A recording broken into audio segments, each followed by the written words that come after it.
하나님의 말씀 봅니다. 하나님의 말씀은 창세기 12장 10절에서 20절, 구약성경 15쪽입니다. 그 땅에 기근이 들었으므로 아브라함이 애굽에 거류하려고 그리로 내려갔으니 이는 그 땅에 기근이 심하였음이라. 그가 애굽에 가까이 이르렀을 때 그의 아내 사라에게 말하되, 내가 알기로는 그대는 아리따운 여인이라. 애굽 사람이 그대를 볼 때 이르기를 이는 그의 아내라 하여 나는 죽이고 그대는 살리리니 원하건대 그대는 나의 누이라 하라. 그러면 내가 그대로 말미암아 안전하고 내 목숨이 그대로 말미암아 보존되리라 하니라. 아브라함이 애굽에 이르렀을 때 애굽 사람들이 그 여인이 심히 아리따움을 보았고 바로 고관들도 그를 보고 바로 앞에 칭찬하므로 그 여인을 바로의 궁으로 이끌어들인지라. 이에 바로가 그로 말미암아 아브라함을 후대하므로 아브라함이 양과 소와 노비와 암수나귀와 낙타를 얻었더라. 여호와께서 아브라함의 아내 사라의 일로 바로와 그 집에 큰 재앙을 내리신지라. 바로가 아브라함을 불러 이르되, 내가 어찌하여 나에게 이렇게 행하였느냐? 내가 어찌하여 그를 내 아내라고 내게 말하지 아니하였느냐? 내가 어찌 그를 누이라 하여 내가 그를 데려다가 아내를 삼게 하였느냐? 내 아내가 여기 있으니 이제 데려가라 하고 바로가 사람들에게 그의 일을 명하매 그들이 그와 함께 그의 아내와 그의 모든 소유를 보내었더라. 아멘. 가나안 땅에 도착했지만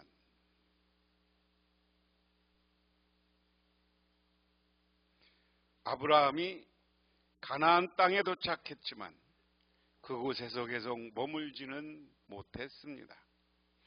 그가 정착한 곳에 기근이 들어 양식을 구하기가 어려웠기 때문입니다. 아브라함은 결국 애굽으로 내려갔습니다. 창세기에는 기근이라는 모티브가 자주 등장합니다.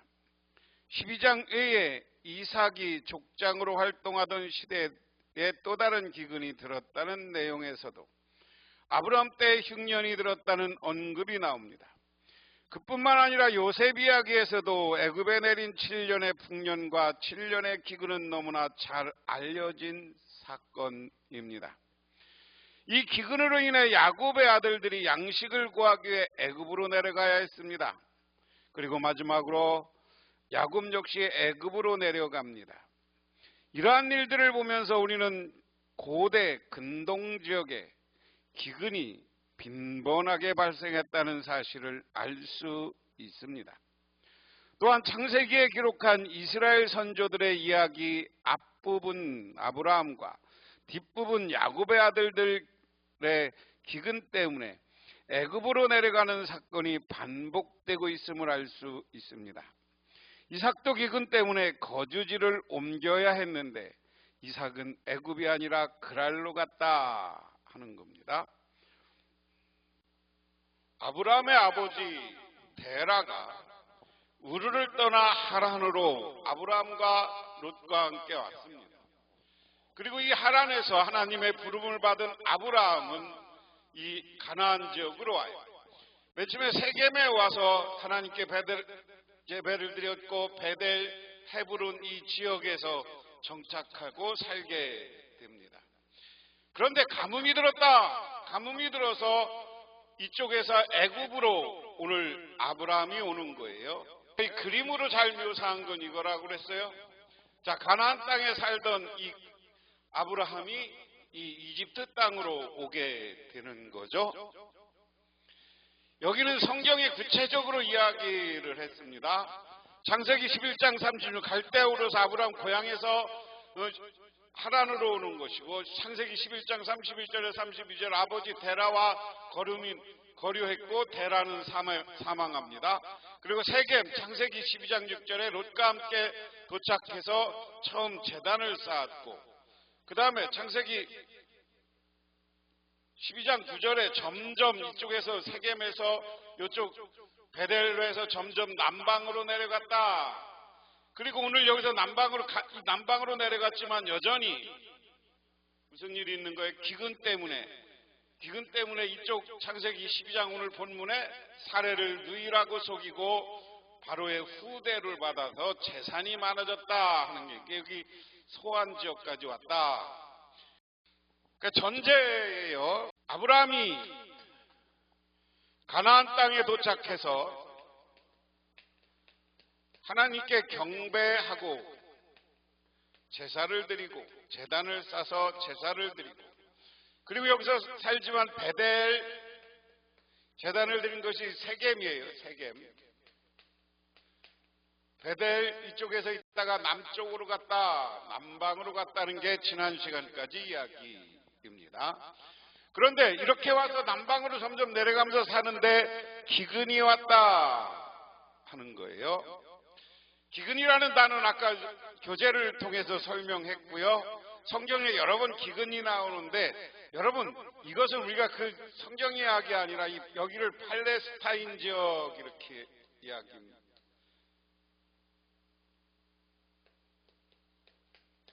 팔레스타인 지역인데요. 여기를 보면 여기가 조금 이렇게 푸릇푸릇하게 돼 있는 데는 이렇게 좀 푸른 데고요.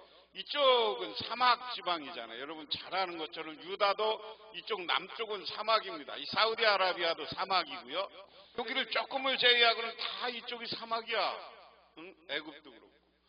이 사막 지방의 특징은 뭡니까? 농사가 잘 안 되고 먹을 것이 없다는 거죠. 먹을 걸 얻기 위해서는 상업이나 이런 것을 통해서 교환을 통해서 하는 거예요. 그래서 이 애굽 이쪽에 오래전부터 장사가 상업이 발달한 지역입니다. 그것을 전제로 왜 사막이라 먹고 살기 어려워 늘 기근이 있던 지역 우리는 이렇게 생각하면 됩니다. 이 기근이 있어서 저 애굽으로 내려가는 거예요. 과정을 오늘 설명하고 있습니다. 그 땅에 기근이 들었다. 그 기근이 너무 심해서 아브라함은 이집트에서 얼마 동안 몸부쳐 살려고 그리로 내려갔다. 이집트에 가까이 이뤘을 때 그는 아내 사라에게 말하였다. 여보, 나는 당신이 얼마나 아리따운 여인인가를 잘 알고 있어. 이집트 사람들이 당신을 보고 당신이 나의 아내라는 것을 알면 나는 죽이고 당신은 살릴 것이요. 그러니까 당신은 나의 누이라고 하시오. 그렇게 하여 야 내가 당신의 덕분에 대접을 잘 받고 또 당신 덕분에 이 목숨도 부지할 수 있을 거요. 기근이 들어서 남쪽으로 가요. 애굽으로 가요. 애굽으로 가는데 애굽으로 가면서 걱정이 뭡니까? 이 애굽의 문화예요. 여러분 우리 유교적 문화에서 정조 순결 문화는 오늘 잊어버려야 돼요. 그런데 애굽 사람들도 어디서 좋은 여인 보면 이쁜 여자 오면 뺏고 하는 문화. 우리도요. 근데 가보니까 애굽은 이런 문화가 성적으로 그리고 결혼 문화가 일부 일처제가 아니란 말이에요. 아무 여자나 힘 있는 사람을 빼야죠. 그러니까 이런 결혼 문화 때문에 사례를 뺏길 것을 보는 건 사례가 여러분 이때 나이가 60살로 추정해요. 60살이면 어떻게 되는 거예요? 근데 여기 당신이 아리따웠기 때문에 누이라고 하자. 여러분 이 나이 개념, 여성들의 개념, 늙어가는 개념, 야곱이 이 당시에 아브라함이 120살까지 살았으니까 사실 중년이에요. 60이면 오늘날로 얘기하면 늙어서 120살을 사는 게 늙어서 60부터 늙어서 60년을 늙은 대로 살지 않았어요. 아브라함 이야기를 보면 그렇잖아요. 지금 75살인데도 하나님 뜻을 따라서 도전을 하는 나이잖아요. 그래서 지금 나이로 계산하지 말고 60세가 돼도 이 당시에 중년의 아름다움을 지닌 걸로 우리는 생각해야 됩니다. 그래서 사라에게 가서 사라를 뺏기고 왜냐하면 남의 여자를 뺏고 죽이고 하는 문화가 이 당시 문화란 말이에요. 그러니까 아브라함이 애굽에 가서 자기 아내도 뺏기고 자기가도 죽을 것이 걱정돼서 우리가 가서 생명이라도 부지하려면, 목숨이라도 부지하려면 당신이 누이라고 그래. 누이가 맞긴 맞아요. 사라가 사촌 동생이에요. 사촌 동생, 여기도 근친 결혼이잖아요. 사촌 동생 있으니까 맞아요. 이 아브라함의 남동생은 조카랑 결혼했어요. 여러분, 이런 문화를 잘 생각해 봐야 됩니다. 자, 그 다음에 아브라함이 이집트에 이르렀을 때 이집트 사람들은 아브라함의 아내를 보고 매우 아름다운 여인임을 알았다. 바로 대신들이 그 여인을 보고 나서 바로 앞에 그 여인을 서 칭찬하였다. 드디어 그 여인은 바로의 궁전으로 불려 들어갔다. 바로가 여인을 보고서 아브라함을 잘 대접하여 주었다. 아브라함은 양떼와 소떼와 암나귀와 수나귀와 남녀종과 낙타까지 얻었다. 그러나 주님께서 아브라함의 아내 사레일로 바로와 그 집안에 무서운 재앙을 내리셨으므로, 자, 오늘 제목을 편들어 주심으로 바로잡음 그랬습니다.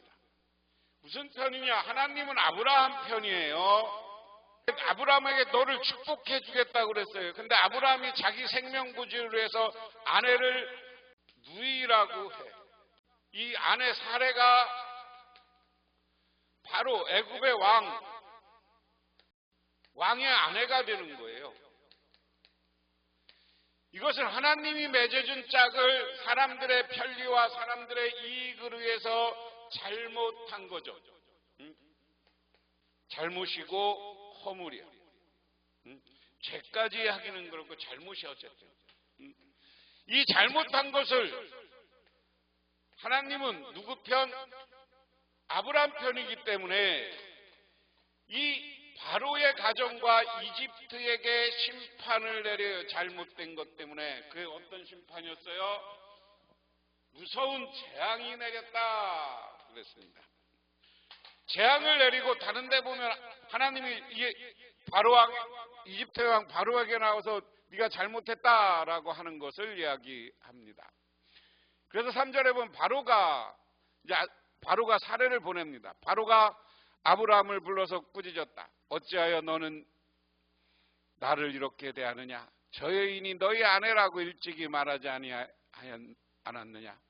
어찌하여 나는 저 여인이 내 누이라고 해서 나를 속이고 내가 저 여인을 아내로 데려오게 하였느냐? 자, 내 아내가 여기 있다. 데리고 가거라. 하나님은 하나님의 사람을 편들어 주시고 지켜주시는 분이에요. 그리고 잘못된 것을 바로잡는데 그 이방 사람이지만 바로를 깨닫게 하고 바로의 잘못을 알려주는 겁니다. 그래서 바로의 잘못을 알려줘서 야, 너 왜 네 아내를 누이라고 해서 데려가 그 얘기예요. 그리고 아내와 함께 나라 밖으로 나가겠다. 그래서 이집트 밖으로 나가서 한데 재산을 그대로 주었어요. 왜? 이게 하나님의 축복의 과정이기 때문에 그렇습니다. 우리들도 하나님 앞에 명심하시기 바랍니다. 하나님은 하나님이 선택하고 하나님이 택한 사람을 편들어 주시고 끝까지 지켜주십니다. 그리고 우리를 구원하시고 영원한 하나님 나라의 백성으로 삼아서 우리를 지키시고 인도해 주십니다. 하지만 우리 창세기 12장의 1절에서 3절에 너를 12장 앞부분에 오늘 보면 아브라함을 좋게 여기는 사람은 복을 주고 너를 부정적으로 여기는 사람들은 벌을 주겠다 그랬어요. 그것의 첫 번째 이루어지는 것이 아브라함을 잘못 대한 아브라함의 아내를 빼앗은 속아서 빼앗던 어떻게 해서 빼앗던 애굽에게 하나님의 재앙이 내려 심판이 내려 그리고 깨닫게 해서 그를 돌려주고 이제 아브라함과 사레가 한 가족 아내로 바로 잡아졌다 하는 겁니다. 아브라함은 기근을 만나서 애굽으로 내려갑니다. 성경에 종종 내려간다 또는 올라간다라는 표현이 나오는데 이는 대부분 지리적 특징을 고려한 표현일 뿐입니다. 신앙 상태를 묘사한 것은 아닙니다. 아브라함은 기근을 만나 애굽에 거류하려고 내려간다 그랬습니다. 창세기는 이스라엘 조상이 거류민, 나그네, 즉 사회적 약자로 등장합니다. 그들은 하나님의 보호를 받아야 하지만 동시에 이방의 보호를 받아야 하는 나그네입니다. 성경은 그들이 보호받지 못할 경우 두려움에 사로잡히는 모습을 보여줍니다. 성경은 고와 가부를 돌봄의 대상으로 언급합니다. 아브라함은 생명을 보존하기 위해 술책을 냅니다. 하지만 그의 술책은 오히려 윤리적 문제와 더불어 더 큰 어려움을 야기합니다.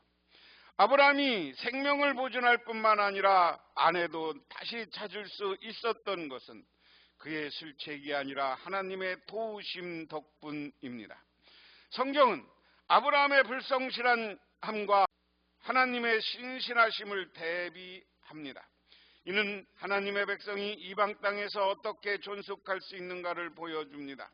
성도는 자신의 힘과 꾀로 살아가는 것이 아니라 하나님의 은혜로 살아갑니다. 성경은 아브라함의 이야기를 통해 무엇을 말하려는가?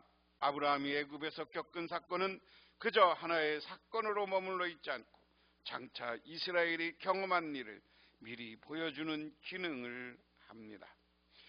이것은 아브라함의 이야기에서 사용하고 후대에 교육하는 특징을 보여줍니다. 하나님은 잘못된 것을 깨닫기 위해서 바로를 깨닫게 하고 사례를 돌려보냄으로써 하나님은 모든 사람 관계와 잘못된 것을 바로 잡는 우리 하나님, 바로 세우는 하나님이신 줄 믿으시기 바랍니다. 기도하겠습니다. 하나님 아버지 고맙습니다. 오늘도 하나님의 은혜와 은총을 기억하며 저희들 주님께 나와 기도하며 간구드립니다. 아브라함이 기근 때문에 술책을 쓰고 생명을 보존하려고 했습니다. 하지만 하나님은 그것이 잘못된 것을 깨닫고 그것을 아브라함을 박대한 오늘 애굽의 재앙을 내리고 또한 다시 아브라함의 아내 사례를 돌려줌으로써 사람 관계를 바로잡고 하나님과 사람 관계, 인간과 인간관계를 바로잡고 있습니다. 우리들 늘 신실한 믿음 안에서 하나님만을 의지하고 살아가게 하옵소서. 예수님 이름 받들어 기도드리옵나이다. 아멘.